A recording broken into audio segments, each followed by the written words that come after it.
Hi everyone, and welcome to Urban Mobility Explained. I'm Mallory, UMX video producer, and if you've ever spent way too long looking for parking or been stuck in a symphony of car horns, today's video is for you. Disclaimer, right now, some of you might be thinking, if people don't want to get stuck in traffic, they should just stop driving, take a bike or public transport instead. Yes, but that's not the main focus for this video. Let's keep that for another one.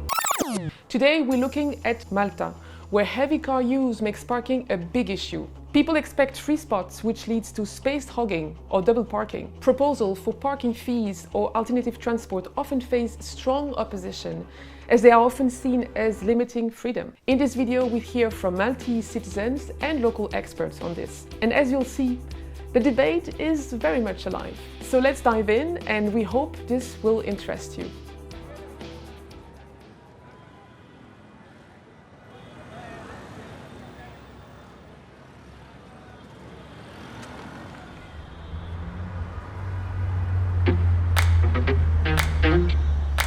Għawek għal-parking u jiridu jizdiet il-parking għalli kollon fej parkjaw il-nisu. Għax inkella ġen ħajkunaw dejjem ġen. Malta has a very specific situation with regards to parking because for the most of it is unmanaged and without a charge. And so there is free parking on street, and with the level of cars that we have, it's impossible to manage. And so we end up with a situation where there is a lot of demand for a limited supply.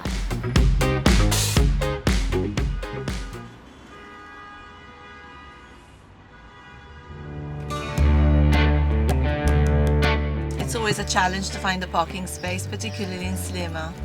It normally takes around 10-15 minutes to find a parking space. And I work in Slima, so this is 10-15 minutes away from my productive time. If I don't have the garage, it's impossible to park here. Il-fattu li meta jkollok garax, mhux jipparkjaw il-karozza qudiem il-garax tagħhom, jieħdu parking ieħor.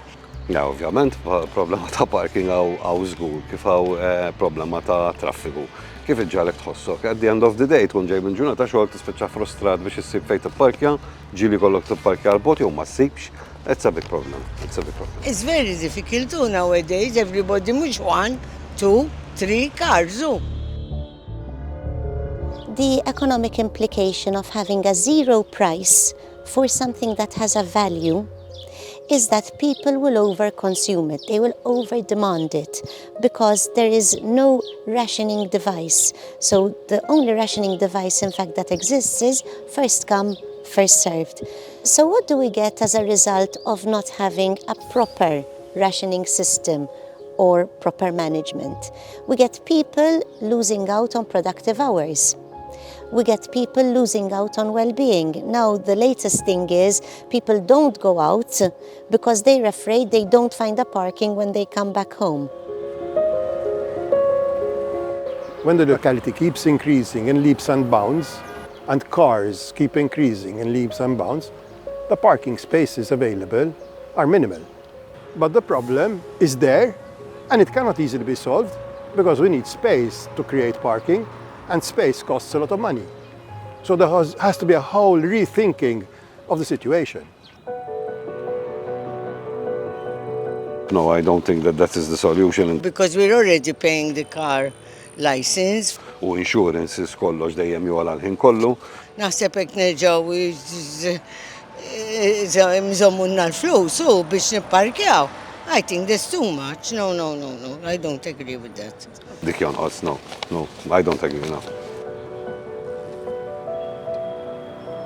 Introducing any form of parking control is unpopular because there is an understanding that, or a belief that parking is a right, but of course parking for most of the time happens on public space.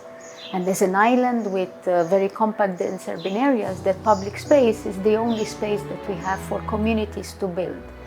And so once people understand that, things are explained better to them in terms of the value of that parking space, then I think a better understanding of it to be managed, even with a charge, they will understand. I think we've had experiences at least where we've seen this happening, and people advocate then for charging, for management, in order to use that space more effectively.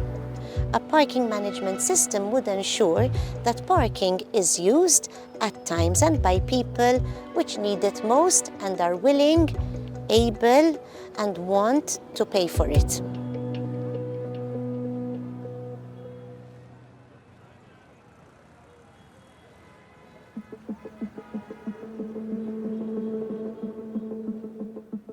I see no reason for not introducing parking fees. However, I would hope that that comes with cleaner streets. I think Sliema is one of the dirtiest cities, unfortunately, that we have in Malta. There is no pride in our streets anymore. If we are going to be selfish, I would say, yes, I prefer it as a garden, but only because we have a garage. Otherwise, I would say, no, I prefer it as a parking. Nistgħu nittakiljaw dik is-sitwazzjoni, ma nbewx iktar karozzi, aqwa li għandi jien. Imma tantaw popolazzjoni li it's never enough, bħal kullum kien. You could try maybe to make like underground parking, if that would be easy. I don't know, that could be difficult, but you know, just kind of get it out of the way, or maybe like a big building all with cars. Ma parking, at least jkun hemm parking space, inaqqas ftit fejn ma jsibx dak li jkun biex jipparkja. It's very difficult. Very difficult question. It's impossible.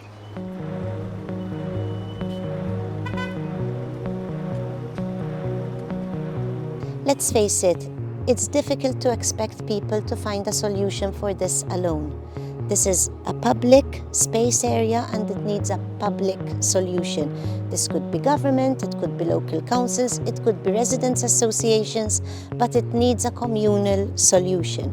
One such solution could be infrastructure. People mentioned build a car park, etc. However, we have to be careful because if what we need is a diet, we cannot continue to widen our pants. And providing more infrastructure will only serve to encourage more supply and more of a parking problem in the long term. Another set of solutions is the carrot and the stick. So we could charge for parking, diverting those revenues collected to providing incentives for alternative use. We don't need to charge everyone at the same price everywhere. We could make distinctions between residents, between people there for work, and so forth. Information, communication, education, and just trying perhaps to shift the norm away from it being the best thing to do is to own a car to realizing that the car can also be a nuisance and that there are easier ways to travel.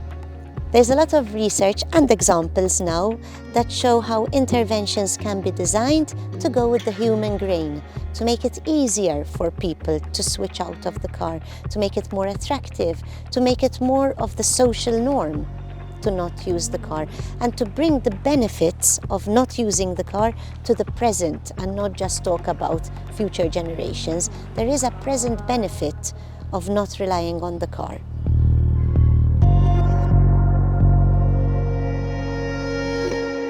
There is ample opportunity from which we can take inspiration from, including the use of technology, the use of data, the use of smart telephone technology, for example. And so we can just pick and choose and transfer any policy, any measure, any practice that we find best for our islands.